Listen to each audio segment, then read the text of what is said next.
Tardes a todos nuevamente. Es un placer para mí acompañarlos el día de hoy y un placer para nosotros también tener la presencia de cada uno de ustedes, del doctor Mario López Gopar. Espera que no me dejas ver en este momento que me movieron la pantalla. Ya. De la doctora Doris Margarita Correa Ríos, de la doctora Pilar y de la doctora Carmen Helena Guerrero y cada uno de los que esté en este momento con nosotros. Bueno, les voy a dar la agenda así rápido. Hay una presentación del proyecto de tesis, que es un tiempo máximo de 30 minutos. La intervención de los jurados. Los tres jurados tienen cada uno tiene 10 minutos para participar. Usualmente el orden yo lo voy a dar, apenas en términos de la presentación también. Y posteriormente el estudiante tiene una posibilidad de responder de máximo 10 minutos. El director es opcional, tiene 5 minutos y posteriormente vamos a una sala aparte para hacer la deliberación de los jurados y finalmente levantamiento y lectura del acta. Entonces, hoy estamos en la sustentación del proyecto de tesis doctoral Teacher Studied Immersion Program for Teacher Narratives, elaborado por el estudiante Jair Ayala, Zárate. Los jurados es el internacional, el doctor Mario López Gopar, doctor en filosofía y profesor de la Universidad Autónoma Benito Juárez, de Oaxaca, México. Nacional, la doctora Doris Margarita Correa Ríos, doctora en educación, profesora e investigadora de la Universidad de Antioquia, Medellín. El interno, la doctora María Pilar Méndez Rivera, doctora en educación y profesora e investigadora del proyecto curricular de doctorado interinstitucional en educación, sede Universidad Distrital Francisco José de Caldas. La directora es la doctora Carmen Helena Guerrero Nieto, profesora e investigadora del doctorado interinstitucional en educación, sede Universidad Distrital Francisco José de Caldas, en el énfasis de ELT Education. Entonces, en este momento, Jair, tienes 30 minutos para exponer tu proyecto de tesis. Yo te avisaré faltando 5 minutos vía chat interno para que sepas que ya debes estar por cerrar. Muchas gracias y empieza, Jair, por favor. ¿Puedo empezar a compartir pantalla? Sí, ya puedes empezar a compartir pantalla. ¿Sí están viendo mi pantalla? Sí, la estamos viendo. ¿Pueden escuchar perfectamente? También te escuchamos. Gracias. Oh, perfecto, Jair. Muchas gracias.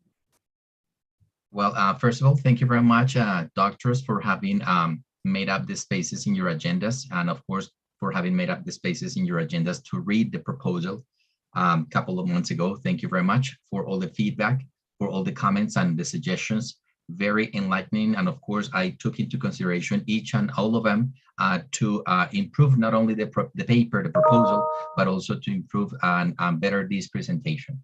So with no further ado, I'm going to start talking about my proposal. And as you can see, one of the many items that I included in the paper and the presentation was the title.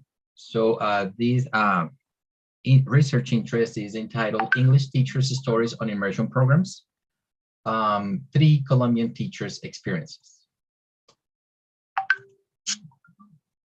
To start off, I'm going to introduce myself.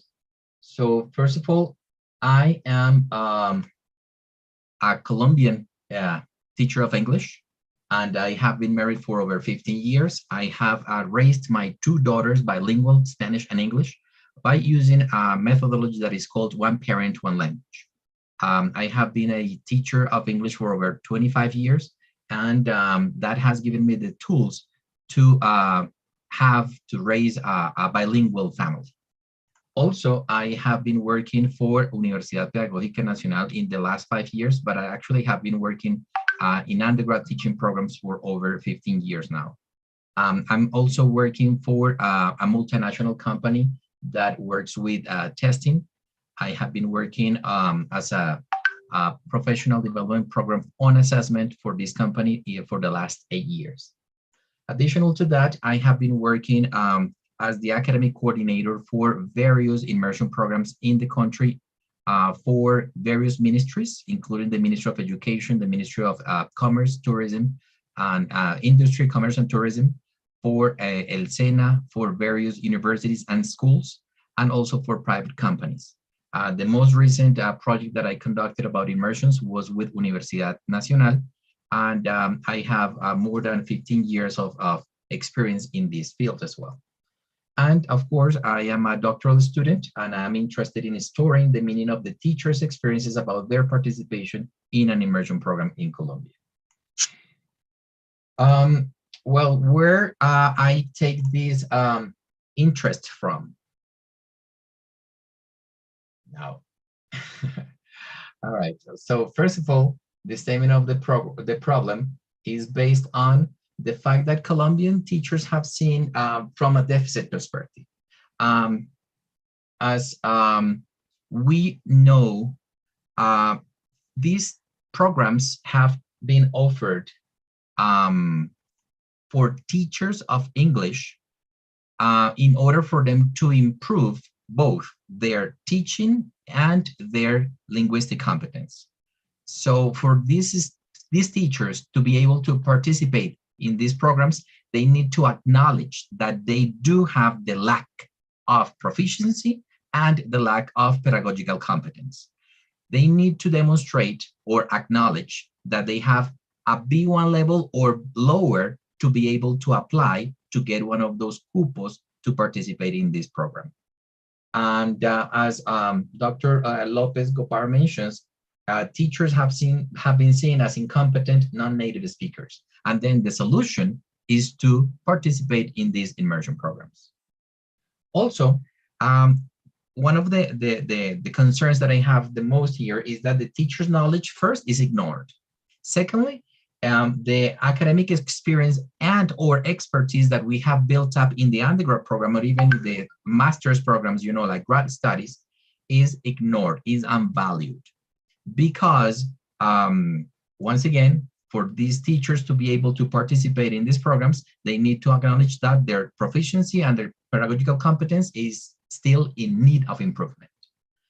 So these teachers are also considered as tabula rasa because this knowledge that they have constructed and the expertise that they have built up throughout the experience, the years of teaching experience, is not considered once they are in these programs. And once again, for these teachers to improve, to learn, to increase their proficiency, they need to be part of these immersion programs. And last, but of course, definitely not least, despite the long use and implementation of these programs in Colombia, there is very few information about the teacher's perspective, the teacher's voice about and within their participation in immersion programs. I have had the chance to collect data from various sources, and I ran into a very interesting information provided by Universidad Pedagógica Tecnológica de Colombia in Tunja, where there are some references about some immersion programs for undergrad students in the teaching program back in the 1960s. But once again, not only this one, but very many, some other articles about immersion programs in Colombia for teachers are from the version of the one who organizes them. So that would be the Ministry of Education, the SENA, the reports that the operators of these contracts would have to render and so forth. But there is very few information from the teachers' voices, from the teacher's perspective. Based on this concerns, I started working on what has been published, what's the state of the art has been. So the antecedents for this study has confirmed what I just mentioned before. When I started working on ProQuest database, I found a lot of information about teachers' stories. So that was the first entry that I started working with. And I found 14, 16 entries about teachers' stories. Then I started to narrow down until I worked on immersions in English, teachers' stories in Colombia, and I just went down to 18. But once again, these articles, these reports were not from or by the teachers who participated, but they were from either the administrators or the people, the group who ran these immersions. Also, something similar happened when I started looking for immersions on a different database, which was Scopus in this case.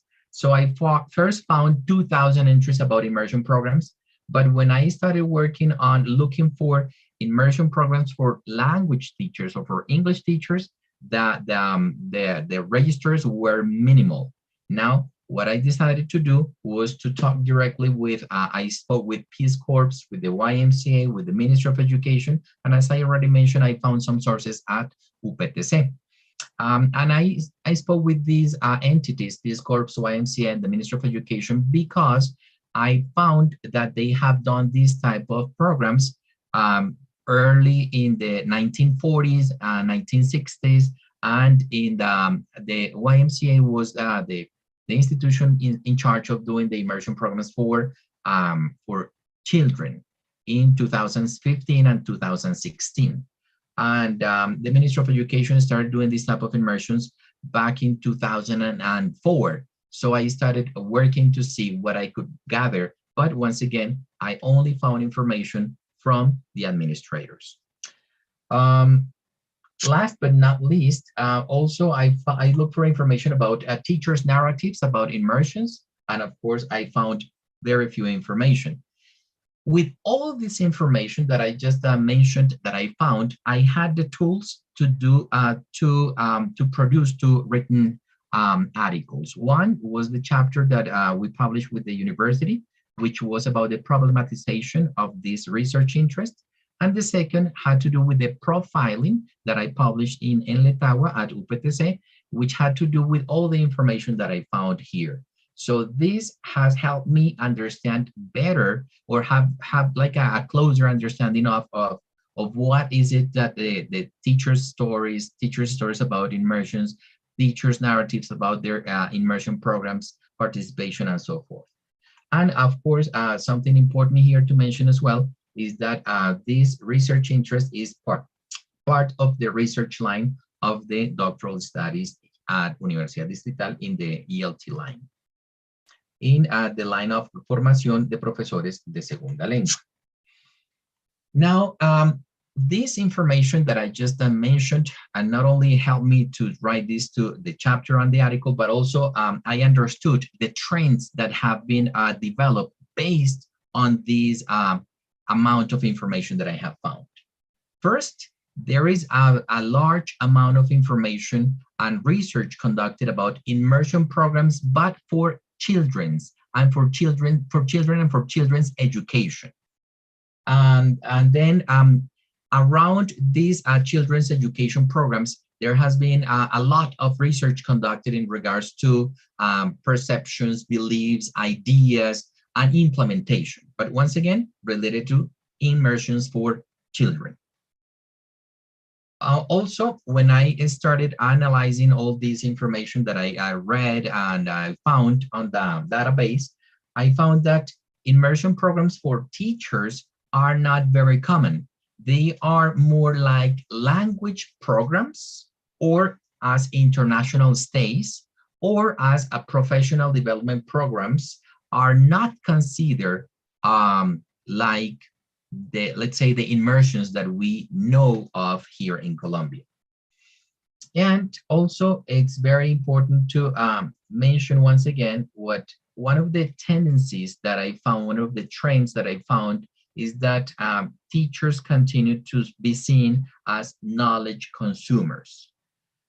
So here in these articles, there is also like the way for teachers to do that, like how to do, basically, like if you want to do an immersion program, you will have to do this and so forth, considering the context, and then they explain the context, the participants, but little is being what is being published by hearing the teachers who take part of these immersion programs.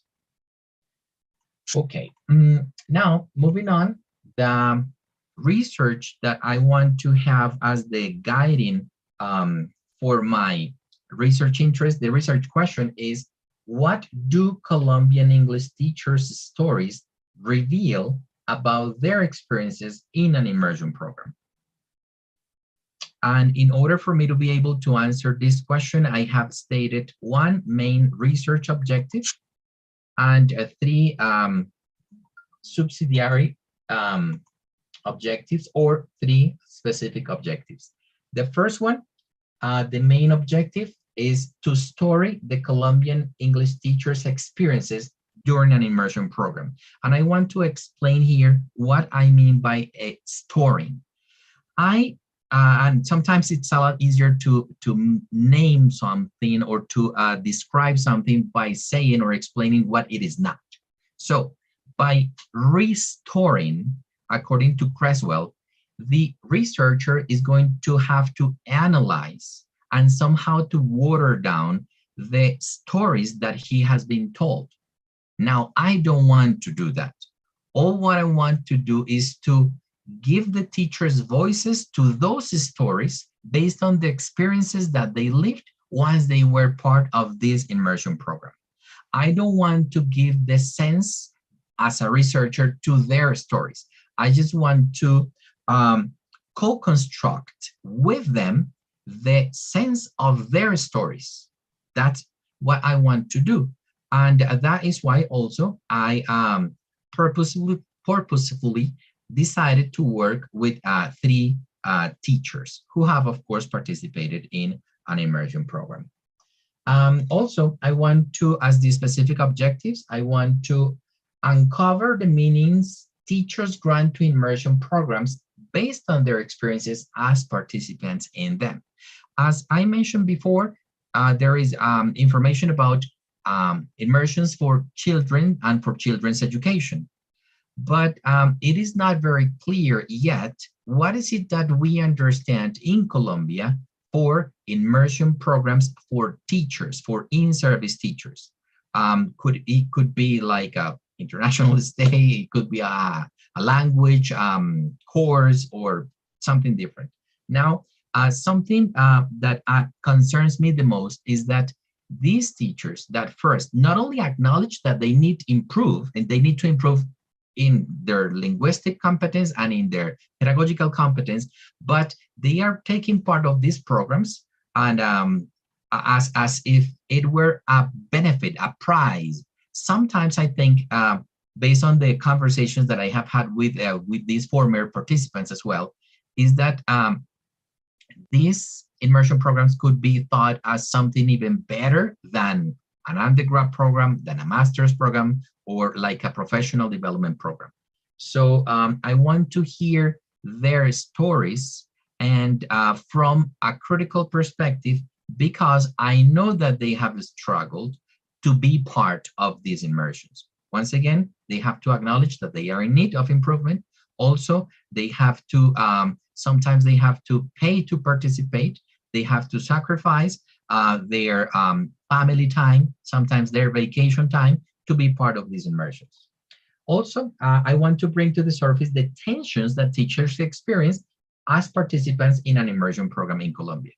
And once again, as a participant myself, I would like to hear these teachers' stories and how is it that they have experienced these tensions in the immersion programs. And the last specific objective I want to work with is to unveil the power relations among the stakeholders involved in the immersion programs. Not only their colleagues, not only also it would be interesting to see what their ideas or what those stories are that involve the English native speakers who take part of these immersions as well. And of course, the Secretarías de Educación, the Ministry of Education in this case, and there are many other stakeholders whose power could be seen, what their role is, how their role is played there during the immersion programs. Okay, now as for the methodology, I would like to start off by saying that this study, this research study is grounded on the concept of trust that de Souza works with when he says that we need to understand knowledge as emancipation. And once again, I am a true believer that we teachers, I'm a teacher myself, are not knowledge consumers. We are actually knowledge producers, and that is why when here, this same scenario is the evidence of that. So I think trust, as Sousa describes it, it is the possibility, the capability to achieve solidarity. It is not to see the other from a deficit perspective. It is not to consider the other as, oh, he or she is going to learn from me, but here we are going to work hand in hand. I am not going to be like the researcher, but we are going to work like in a horizontal position with the participants of this study. So the first concept, of course, has to do with the type of research that I want to conduct, which is, of course, described in the qualitative research. And the situation that I want to make meaning of is the participation of the stories that these teachers are going to share with us based on their experiences lived in the immersion program. Also, I want to see this from a critical perspective. So a critical approach in this particular case pays attention to these subjects who have been silenced, because as I said before, their previous knowledge is not considered once they are in these immersions. One, and two, their voices haven't been heard in many scenarios. So this is exactly what I want to give the possibility to share this floor with the participants to hear their stories. Okay, and of course, I want to work with narratives. In the critical narrative research, the idea is, once again, to hear, to consider these stories, these narratives from the ones who have been somehow forced to be in silence. Okay, now as for the, I want to sum up what I am talking about. So this project is describing into the methodological approach of the qualitative critical narrative study based on trust. And the criterion for trust lies in the vicissitudes of the struggle against oppression, precluding any contextual indifference. Now, I identify the context, I know about the context, but that doesn't mean that I am going to be condescending to the participants. And it means that I am going to see, to acknowledge, of course, their stories. So here, I want to interpret the meaning of these stories, which are told by the teachers who participated in the immersions. Also, from a critical perspective, the narratives here is very important, because I know that once these teachers start telling me their stories, it's not going to be as everything like a dream come true. Oh yes, I went there and everything went fine and everything. But as here we have Clandinin and Connolly saying that it's a bricolage of the narrator's self-conceptions at a certain time, place, and context. And then they are going to already put into practice those learnings that they gather from their participation in the immersion. And of course, the idea here also is to see from a critical perspective, how is it that power, what the role of power is in this participation of this in the participation of these teachers in the immersion program. Okay, so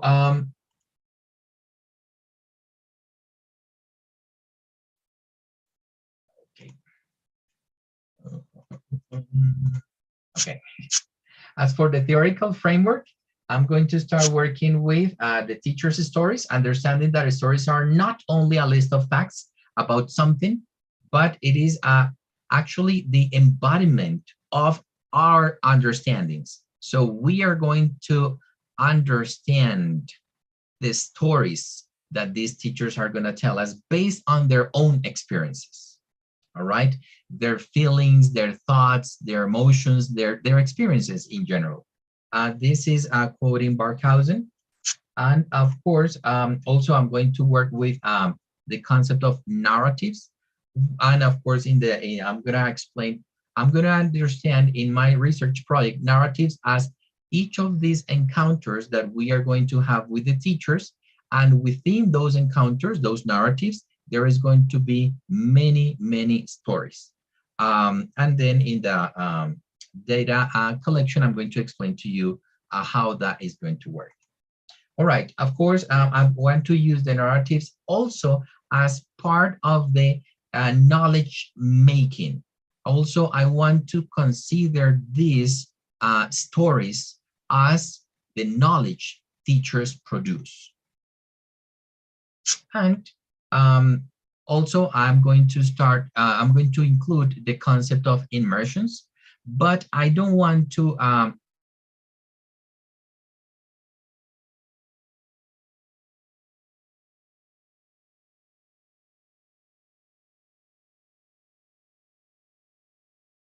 participants in 2012. This teacher participated in one immersion that was conducted in San Andres, and he says that our social duty is to learn the language and to teach it. And of course, I don't agree with that, because I think we are beyond being language instructors, we are educators. So our social duty goes beyond a mere linguistic objective. Okay, now as for the theoretical framework, once again, a story will be understood as a passage told by the teachers within the frame of their experience as participants in an immersion program. Also, it's important to mention that stories have been used in various research projects. Here is one example of it. Some previous personal experience is transmitted by means of a verbal description. This is the type of story that I want to work with. Also, part of their theoretical framework is narratives, and context, construction, and meanings of narratives are important, as well as the location, the structural position, and power of the subject's voice. These subjects, of course, are the teachers, and once again, I want to emphasize on their voices when telling those stories. I want to quote here these two ideas about narratives, and I want to read Davila when he says that the narrative can be either an instrument of research or the same research process. In this case, it's going to be an instrument. Important, though, is to keep in mind that the narratives are not the actual representation of the objectivation of the reality.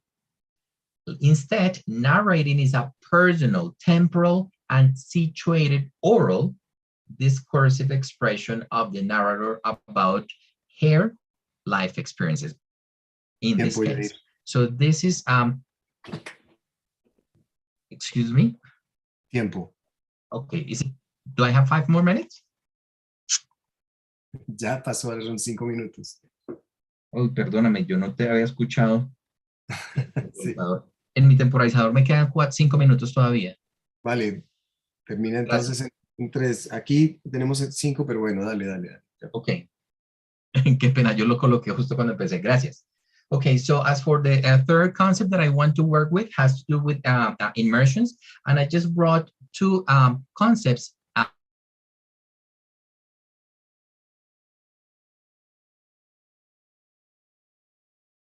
Recording in progress. With 2 main components, one academic and one sociocultural. So I want to also say, well, I want to find out what is it, the concept that teachers could construct based on their stories, which of course are based on their participation. Now, as for the participants, I have purposely selected 3 who have participated in one of these immersions. And the first one is Alejandra. She is a public school teacher. She has a master's in education. She's 30 years old. She has 12 years of teaching experience, and she has participated in one immersion program. The second is Isabel. She's a teacher of English as well. She works in both a private and a public institution. She has a master's degree in education. She's married with a baby, and she has 17 years of teaching experience. She's 36 years old. Luz Estela works in a Catholic public female high school. She's a teacher of English, and she also teaches adults at night.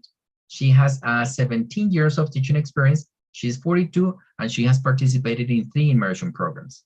Now, what I want to also mention here is their teaching experience. And also, you see, they teach English, but they had to acknowledge to go to that they needed improvement in their language and their pedagogy to be part of these immersions. Now, as for the data collection, I am going to work with these participants in 9 Zoom one-to-one narratives. We're expecting to have like about 1 hour of each of these meetings. And I am sure that I'm going to have lots of information from here, lots of stories. And we're going to have 1 Zoom group narrative. And this was suggested by Alejandra, Luz Estela, and Isabel. So we are going to have like a larger narrative, and maybe this is going to take us a longer time for this. And the last part of this narrative collection is that I am going to have a one-to-one face-to-out narrative. I am going to visit them in their hometowns, and I'm going to spend with them 1 or 2 days, and we're going to be just like, as it says, hang out to talk about their experiences in the immersions. And from there, I'm going to gather the last stories.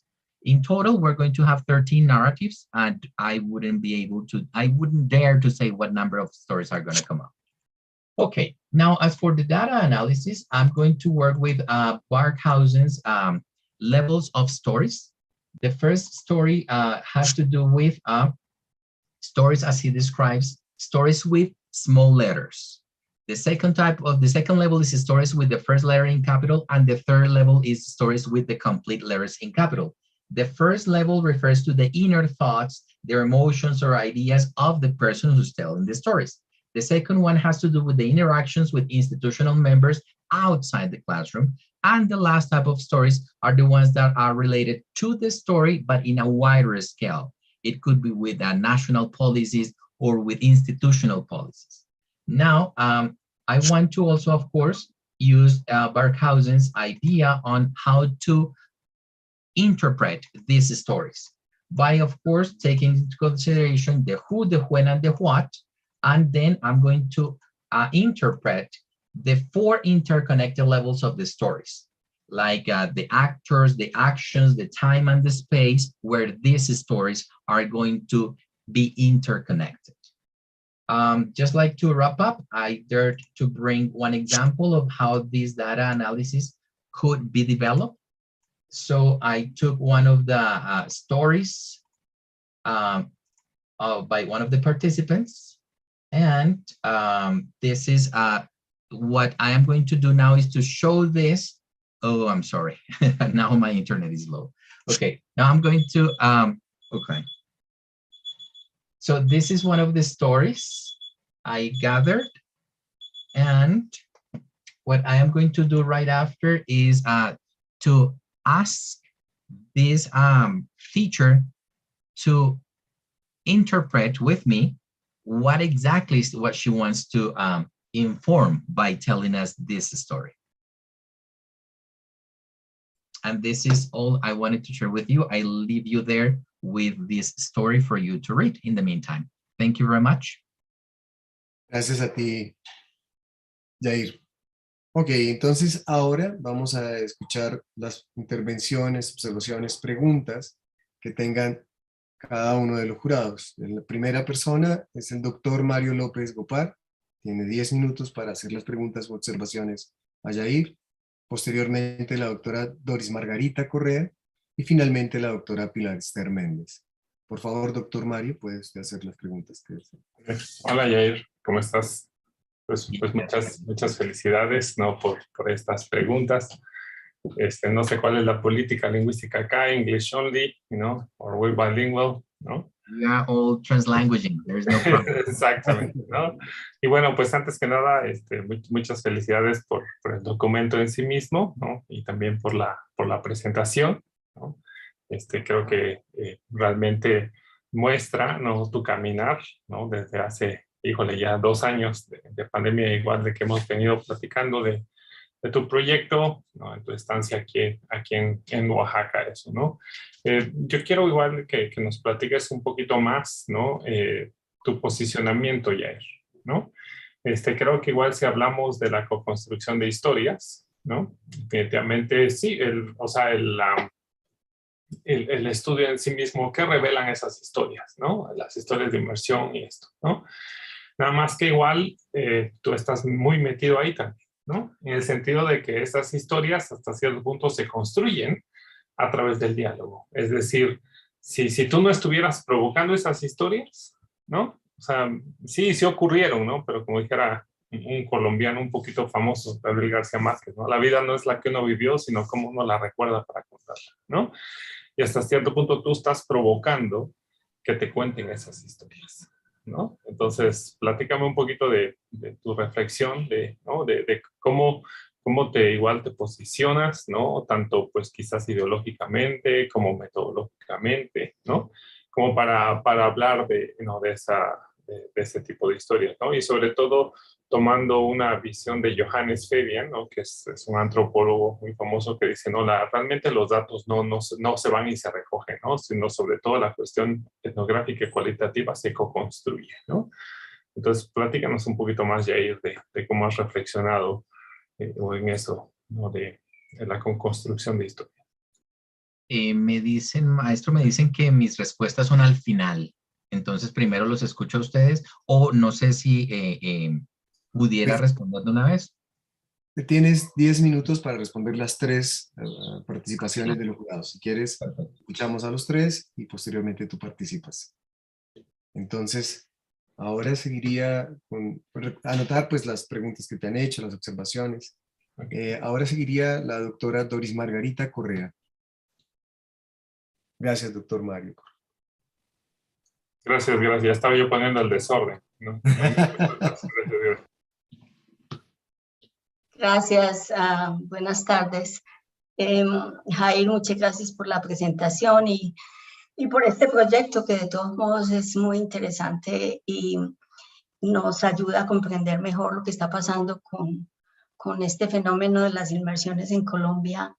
En realidad poco explorado por los académicos, entonces muy bueno que alguien tome sobre sus hombros esa tarea. Bueno, pues yo quisiera como clarificar algunas cosas porque yo este documento pues lo leí hace ya un tiempo, pero había quedado como con la impresión de que era un proyecto en el que vos habías participado o habías sido como uno de los directivos. No estaba como muy claro los profesores, si eran, por ejemplo, profesores de primaria que no habían recibido ninguna educación en inglés o profesores que sí habían recibido, que eran profesores de inglés contratados para enseñar en la primaria, porque es muy común, ya sabemos en Colombia, que sean profesores que no saben inglés, pero contratados para enseñar otras cosas aparte del inglés en la primaria. Entonces, por tu presentación ahorita parecería ser que son todos profesores de inglés, pero yo quisiera que dijeras más si tienen entrenamiento en inglés o simplemente fueron arrojados al vacío, como pasa tan frecuentemente acá, y puestos a enseñar inglés sin tener los conocimientos. Yo creo que eso afecta ¿cierto? Las historias que cuenten, o sea, eso va a tener un impacto y si son, por ejemplo, de los dos grupos, entonces va a ser muy interesante porque va a haber historias de los que no fueron entrenados para ser profesores de inglés y de otros que sí lo fueron. A mí me parece que ese es un punto ahí muy, muy relevante. Me parece que tu posicionamiento como director o no de esas inmersiones o coordinador de esas inmersiones también es un punto relevante porque eso afecta la forma en que te ven y también yo estoy de acuerdo con Mario en que la forma en que cuenten las historias y lo que digan va a estar afectado por quién sos vos o quién fuiste durante esas inmersiones. Entonces me parece un punto muy importante ahí para tenerlo en cuenta. Y otra cosa que yo quisiera saber, y que, perdón, tanta pregunta, es si esto fue, hacer este proyecto fue iniciativa de quién, porque es cierto, vos lo planteas como algo, cierto, muy participativo, desde estas son vamos a trabajar horizontalmente y todo eso, pero ¿qué tanto es el interés de ellos hacer este proyecto? ¿Qué tanto es en realidad? Y hablas de que no voy a recontar las historias como propone Creswell, voy a contar las historias con ellos o algo así, no sé en qué término lo pusiste, pero ¿las vas a escribir con ellos? Sería mi otra pregunta, o las vas a escribir vos, porque eso también influye en qué tan, ¿cierto? Entonces, ¿quién tomó la decisión de hacer este proyecto? ¿De quién fue la iniciativa? ¿Y quién lo va a escribir? En realidad, afecta esa relación como muy horizontal que se quiere tener ahí con los participantes. Yo dejo ahí por el momento. Muchas gracias, maestra. Muchas gracias por las preguntas y una vez más, muy interesantes todos los comentarios que me hizo en el documento y los que me está haciendo acá. Muchas gracias. Muchas gracias, doctora. Entonces seguimos con la doctora Pilar Méndez. Por favor, thank you, Jair, for your presentation. And gracias, doctor Mario y doctora Doris, por las ideas. Creo que los tres coincidimos en el feedback que hicimos al reporte escrito, que quedamos muy provocados frente como a la dinámica del análisis. So it's a pity you didn't have like plenty time to expand your ideas on that, Jair, pero yo también tengo como esta sensación intrigante frente a tu participación en la coconstrucción, porque fíjate, como alguien que ha estado de coordinador académico por más de 15 años, promocionando la industria, haciendo mercadeo frente a lo bonito, lo efectivo, lo seductor que puede ser participar en una inmersión y ahora ponerte en una perspectiva crítica.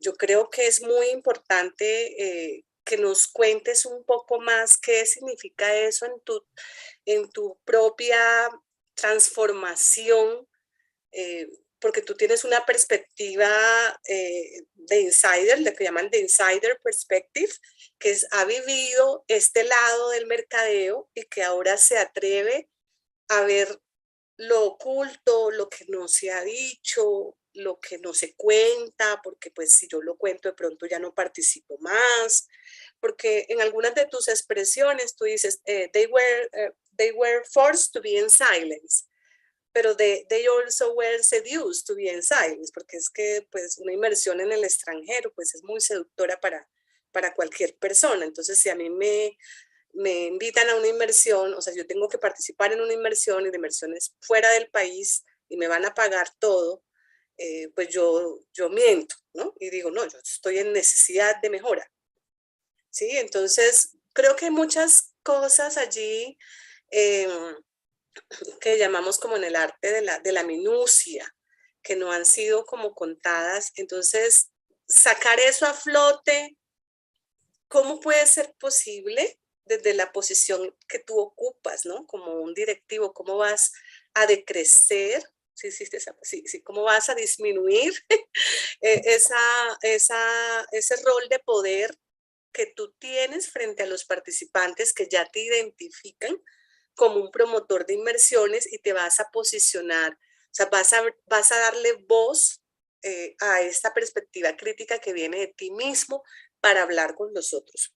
Esa es como una de las tensiones que yo tengo. Y otra, pues como recomendación, yo vi en el documento escrito una cantidad de menciones, de citas, de referencias que hablan desde la perspectiva crítica y cómo desde lo crítico uno puede mostrar descubrir relaciones de opresión, de hegemonía, de manipulación, de poder, pero creo que en algunos componentes del análisis debes botarte con muchos más ejemplos de cómo eso se vive, ¿no? De cómo esto genera opresión, cómo esto genera invisibilización, cómo esto genera marginalización.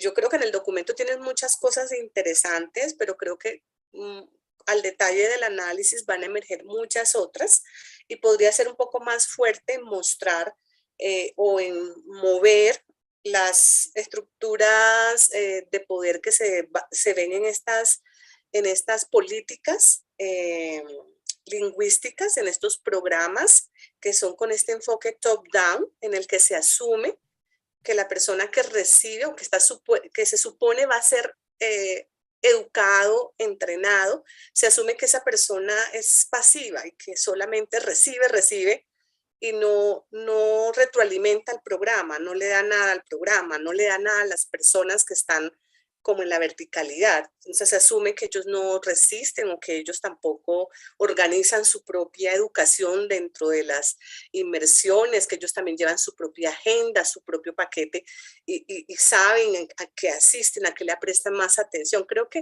ahí hay cosas muy interesantes, Jair, que tú puedes hilvanar mejor desde la perspectiva crítica, si aclaras un poco mejor cómo va a ser esa interacción y ese diálogo teniendo en cuenta el rol de poder que tienes, pero más que el rol de poder, el rol que tienes para cambiar las cosas dentro de las políticas que controlan estos programas de inmersión. Muchas gracias. No, una vez más, doctora Pilar, muchísimas gracias por todas esas, primero por todo el acompañamiento que me has hecho a lo largo de estos años y obviamente por todas las sugerencias súper constructivas. Y pues obviamente también agradecer a la doctora Carmen Helena que me ha aguantado y me ha guiado tanto en este proceso. Entonces voy a empezar, creo que empezando de atrás hacia adelante puedo responder la primera pregunta que es la principal, ese posicionamiento mío. Tú lo has dicho muy claramente, Pilar. Yo he estado metido en esto de fondo y me he dado cuenta de eso, que las inmersiones se normalizaron y se ejerce el poder de tal forma que ya todos lo vimos normal. Al punto que yo me di cuenta, yo soy parte de esa invisibilización de los profesores y estoy perpetuando unas prácticas que privilegian a los extranjeros, a incluso hay una racial linguistics aquí impresionante, te segregan no solamente por tu nivel de inglés, sino incluso si tú vienes de una escuela rural, eres subyugado comparado con los profesores que pueden venir de una escuela urbana. Todo esto yo lo he visto, pero yo no considero que sea justo que una vez más estas historias las cuente yo. Yo creo que la riqueza y lo que tú decías, la minucia de todas estas historias y de lo que realmente está sucediendo en las inmersiones, la tienen que contar los profesores. Y esto se vive, o sea, yo lo he vivido allí y no lo he vivido solamente, digamos, desde esta posición de prestigio de coordinador, sino que también sobre mí se han ejercido unos poderes que uno cree que no podrían existir. Por ejemplo, y la doctora Doris también lo dice, tú eres coordinador. Sí, esto suena como muy importante. No, yo soy allí otro más, porque por encima de mí están unas personas que no tienen ni el conocimiento contextual, ni el conocimiento lingüístico, ni mucho menos pedagógico, pero ellos son los directores de las inmersiones. Y ellos son los que nos dicen qué tenemos que hacer. De la misma forma, como se ignora el conocimiento previo que tienen los docentes, se ignora el conocimiento que nosotros tenemos para trabajar con nuestros colegas. Y se nos dice qué es lo que tenemos que hacer.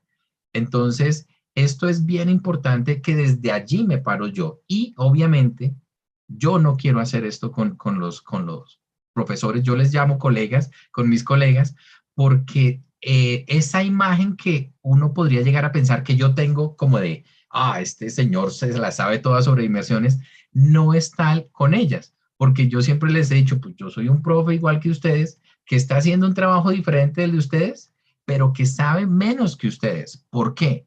Porque no hay más experto en enseñanza del inglés en la ruralidad que estos profesores que trabajan día a día en la ruralidad. No hay más experto que en la enseñanza del inglés en bachillerato en las escuelas públicas del país que ellos mismos, pero ellos tienen que asumir que no saben. Y lo más interesante es que cuando llegan a estas inmersiones, ellos empiezan como a tantear el terreno y empiezan poco a poco a demostrar que realmente ellos son los que deberían estar dirigiendo estas inmersiones y no participando en ellas. Y que al contrario de lo que se piensa de arriba hacia abajo, ellos tienen unos niveles de inglés que les permiten sin ningún problema dictar las clases, trabajar en sus clases con el nivel que tienen. Y obviamente, sin siquiera medir el conocimiento pedagógico que tienen es muy, muy grande. Entonces, todo esto se está desconociendo. Y desde allí es desde donde yo me quiero parar. Como yo me he imaginado en estos días y yo quiero ser como este parlante que les permite a ellos pronunciarse y dejar que sus voces se escuchen a través de sus historias. Ahora, ¿cómo puedo yo tratar de alejarme de esta influencia que pueda tener con ellos? Basándome en lo que yo decía, el concepto de confianza que desarrolla muy, muy en detalle de Sousa, cuando él dice, hay que trabajar de la mano en el mismo nivel, confiando y siendo solidarios, no solamente ubicándonos en el mismo terreno de estas personas con las que estamos investigando, y pues de allí también traigo a colación a Basilachis, cuando decimos que no estoy trabajando con unos objetos, sino estoy trabajando con unos sujetos quienes van a dar el conocimiento, quienes van a producir el conocimiento basados en sus experiencias. ¿De quién surgió la idea? Sí, fue totalmente mía porque yo no podía permitirme seguir eh, con estas prácticas en donde se invisibilizaba a los docentes, en donde se les decía lo que tenían que hacer con sus propios estudiantes desde el desconocimiento. Entonces, ustedes deben enseñar así, cosas como que utilicen la tecnología en escuelas rurales, hablen únicamente en inglés, cuando pues obviamente no había ni la necesidad, ni pues estaba como la posibilidad para que se hiciera. Y muchas cosas así de las prácticas que se desarrollaban en las inmersiones, pues yo dije, no, las inmersiones podrían seguirse desarrollando, pero siempre y cuando se incluya sí o sí el conocimiento de los profesores y que se le dé la vuelta a este top-down approach y empecemos a escuchar y a incluir en las decisiones que se toman con relación a las inmersiones a los que realmente saben que son los participantes, los profesores. Las historias, yo nada más voy a transcribirlas y yo me voy a reunir con las profesoras para decirle, mira, tú dijiste esto, cuéntame más, ¿cómo interpretas tú esto que tú dijiste aquí? Por ejemplo, en esta historia, ella dice que la idea que tienen los rectores de las inmersiones es que se van de vacaciones, porque ellos mismos cuando se van de viaje académico, se van de vacaciones y se llevan a la familia. Entonces, me gustaría saber cuál es esa interpretación que ellas dan sobre sus mismas historias. Eh, sí, una vez más, el proyecto surge de mi inconformidad. Yo personalmente, yo nunca entendí por qué yo nunca pude ser el director. Sí, y pues bueno, después me enteré, espero poder tener la fuente para decirlo. La razón por la cual yo nunca pude ser el director de las inversiones es porque soy colombiano. Y de la misma forma, los asistentes extranjeros, había allí unas relaciones de poder entre ellos por la nacionalidad que tienen. Entonces, por la raza y muchas de esas cosas que yo vi.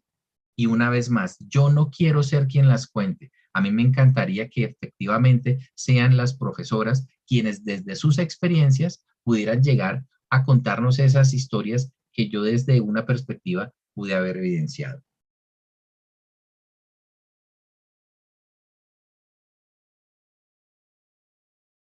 No sé si Listo. Jair, ¿ya terminaste entonces? sí, sí, señor. Ok, vale, entonces en este momento tiene la palabra la directora del, si quieres participar, Carmen, o decir algo más. Luis Ángel podría participar después de que vengan los jurados. Bueno, El, entonces le voy a pedir a Nelson que abra la sala alterna para que los jurados puedan deliberar. Pilar, yo te he enviado a ti ya el acta, entonces discuten entre ustedes y tú puedes diligenciar el acta ahí pasándole a cada uno de ellos para que lo puedan firmar virtualmente.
Usted va a hacer lectura del acta.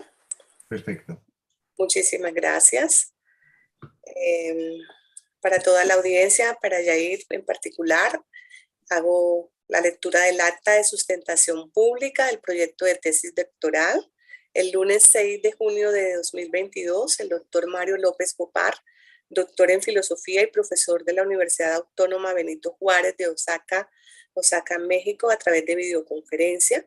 La doctora Doris Margarita Correa Ríos, doctora en educación, profesora e investigadora de la Universidad de Antioquia, en Medellín, Antioquia, y la doctora Pilar Méndez Rivera, doctora en educación y profesora e investigadora del doctorado interinstitucional en educación, sede Universidad Distrital Francisco José de Caldas, se reunieron como jurados evaluadores del proyecto de tesis doctoral titulado Teacher Stories, Immersion Programs for Teachers Narratives, de autoría del estudiante Jair Ayala Zárate, y dirigido por la doctora Carmen Helena Guerrero Nieto, profesora e investigadora del doctorado interinstitucional en educación de la sede de la Universidad Distrital, en el énfasis de ELT Education. Y luego de escuchar la sustentación del proyecto de tesis mención, concluyeron que este proyecto es aprobado.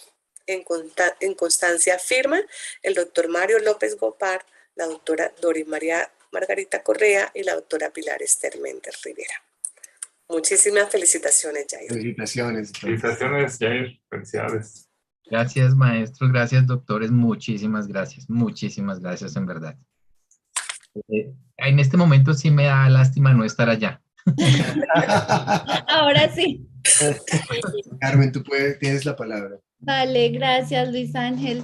Jaircito, congratulations. Yo sé que ha sido un proceso largo, a veces tortuoso, a veces confuso, pero has estado ahí persistiendo y estaba pensando justamente en lo que te preguntaron, sobre todo Pilar y Mario, y era tu posicionamiento, porque nosotros te vimos evolucionar, o sea, hemos visto cómo ese Jair que se posicionaba como el yo soy el que hace las inmersiones y yo soy el que sé,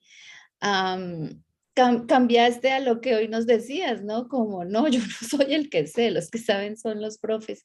Y pues ha sido de verdad un proceso interesante contigo, ver cómo te has transformado a través de tu formación en el doctorado, y creo que para todos nosotros es como very rewarding to see that what we do in the classroom, and with Mario, who was with you en el internship que hiciste con él, pues creo que es very, very rewarding to see that with our words and our teachings, really, you took advantage of them y te has transformado.